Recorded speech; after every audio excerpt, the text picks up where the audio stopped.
Karl Marx versus Adam Smith. Who had the better economic philosophy? Free markets and self-interest drive prosperity better than any government ever could. Your invisible hand only lifts the wealthy while crushing the working class beneath it. At least my system actually produces wealth instead of your utopian fantasy that always ends in breadlines. Capitalism is just exploitation with extra steps. The workers create all value while you let the bourgeoisie steal it. People work harder when they benefit directly. Your collective ownership destroys all incentive to innovate. Your precious competition just creates monopolies that hoard wealth while the proletariat suffers. History proves me right. Every nation that embraced my ideas prospered while yours collapsed into tyranny. Your prosperity is built on colonial exploitation and leaves most people as wage slaves with nothing to lose but their chains. Your revolution never delivers what it promises. The dictatorship of the proletariat always becomes just a dictatorship. Capitalism contains the seeds of its own destruction. The contradictions will collapse your entire system.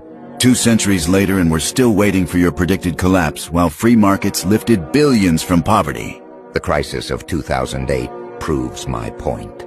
Your unregulated greed creates disasters that workers always pay for. Even China had to adopt market reforms to feed its people.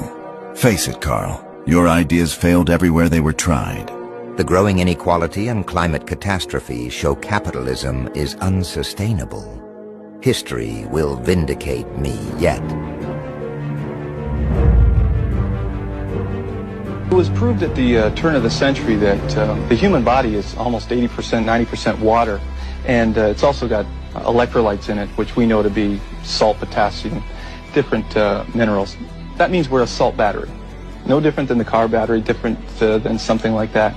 And there's a patent actually called the Cali patent, which I'll hold up here for the camera to see.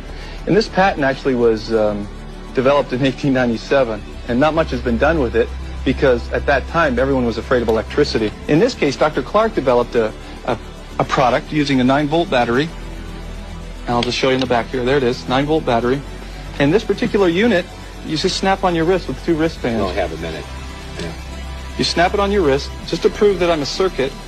I push the little green light, and the thing is on. And if I put my hands together, you can hear that I'm a circuit, and I'm a closed circuit at this point. Now with Why that, do we get a sound when you put your hands together? because I closed the circuit. Now when I take my hands apart, obviously the electricity is now being able to flow through the body. The electricity can't go through the digestive tract, so in the digestive tract, to kill the microorganisms, the specific parasites, she's found the effectiveness of the black walnut, which the native Indians used for cleansing many years ago. The black walnut, in its green hull form, kills many of the microorganisms. And in conjunction with another product called wormwood and cloves, typical cloves that you would get at the store, these 3 in combination have the ability to go in and kill all the pathogens. John F. Kennedy was short-circuiting the New World Order.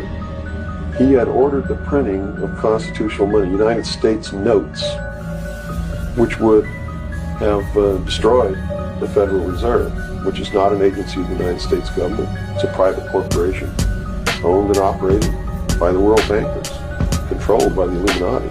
And its purpose was to destroy the middle class in this country and thus our economy. You see it unfolding now. You are seeing, and I predicted this well in advance, you are seeing the destruction of the economy of the United States. And it will continue. It will not get better.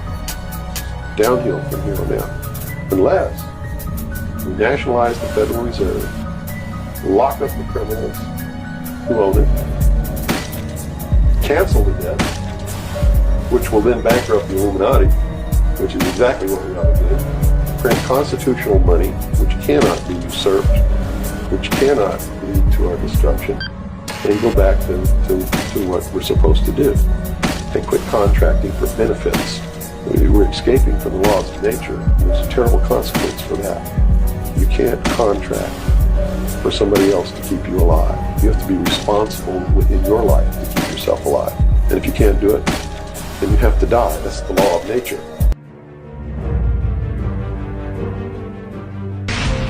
The first country that cracks the code on this technology will be the leader for years to come. China has established its own version of a UAP task force. You think for a second that they wouldn't consider using it to achieve their ends of domination? This is similar to the Manhattan Project. This is the atomic weapon on steroids. This is so secret, very, very few people in our entire government that can allow access to it. Even presidents have been operating on a need-to-know basis, but that begins to ramp out of control. It's not acceptable to have secret parts of government that no one ever sees. You better be careful about a government that doesn't trust its people, because there's no telling what they'll pull on you. This is the biggest discovery in human history. You had information being locked away that could change the trajectory for species. It has so many beneficial impacts, including clean energy. We should have disclosure today. We should have disclosure tomorrow. The time has come.